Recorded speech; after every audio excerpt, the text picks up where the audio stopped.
and welcome to video 3 of section 4, Reusing Pre-trained Models in New Applications. In the previous video, we talked about reusing previously trained models as an alternative to training a whole model from scratch. In this video, we will see how to convert raw images to feature matrices, and we will train a Keras model to classify these features. Right now, I bet you are eager to use your new knowledge about pre-trained models.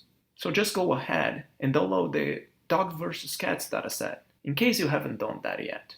This is the link, and the website to do the download looks like this. Here are the training and test dataset that we will use. Here on my computer, I have already downloaded everything beforehand.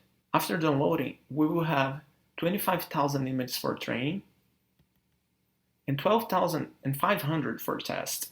We only have labels for the training set, which is on the name of the file itself. The name format of each file is the following. We have cat or dog, a number, and the JPEG extension. With this video, I'm sending a Python script with a suggested name, features to hdf5.py. This script loads all the files in a folder, extract the features using scikit-learn Theano, and store the results to a HDF5 file. The default neural network model that it uses is Overfit. You can read it carefully later. Here, in our IPython notebook, we can see how to use features to HDF5. The input arguments are the input files path, the output file path, and a callback to calculate the labels. Note that we have to finish the input path with a star, dot, and then the extension. The rule to define your own label callback is shown here. The callback should accept the file name as input and calculate the label of the image from it. For our problem, it is easy. We just verify if there is a word cat in the file name and return 1. Otherwise, we just return 0. It takes a few minutes to load and process all the images in the dataset, so I have done that beforehand. Here are the times that took me to do the whole processing in my computer. Down here, we list our current directory. The script above generated both train.hdf5 and train.hdf5.txt. The latter contains the file names in the order they were stored in the HDF5 file. Finally, we can train our Keras model.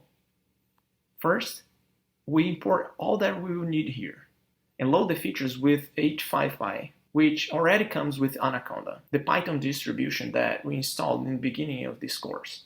Keras provides a helper class called HDF5 matrix that allows us to handle large datasets into disk. This dataset is not so big to blow the memory of my computer, but we're still gonna use HDF5 matrix for educational reasons. It might be important for you in the future. Here's how we use HDF5 matrix. You can check keras.io for more details and documentation about HDF5 matrix. This is the definition of the model we will train. This is a single hidden layer, fully connected neural network with dropout. Remember that we are using features extracted with Overfit.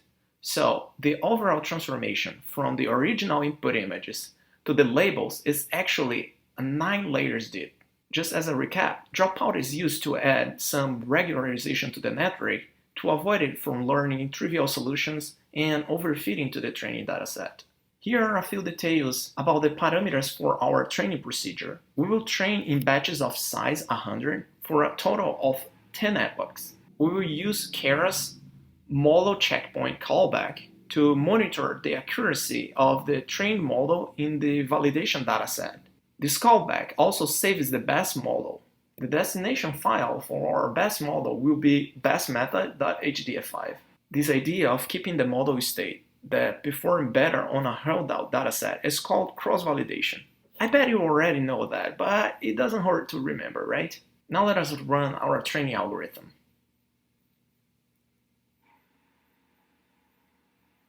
Since I'm using a GPU here, and all the features were calculated beforehand, it is quite fast.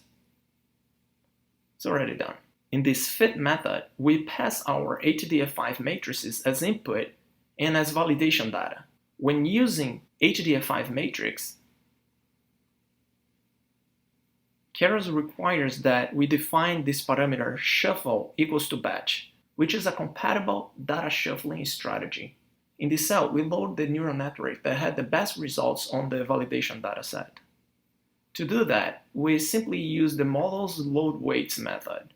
We can compile a fresh new method with the same configuration and just load the weights.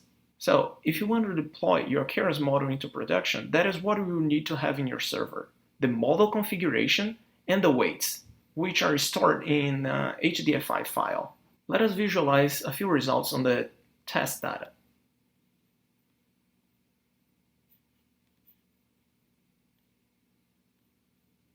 Touching the test dataset is something that we should never do in real life, but the competition is already over and we are just studying here.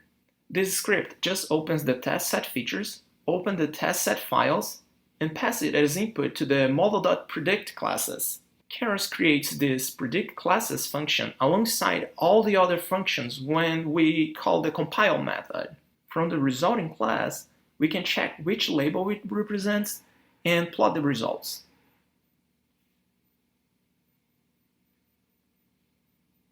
As a homework, try to investigate the model performance in some other images in the test dataset. Also, try to download some images of cats and dogs from the web, take a picture of your puppy and your kitties, extract features with scikit-learn Theano, and classify them using your freshly trained model to see how does it perform.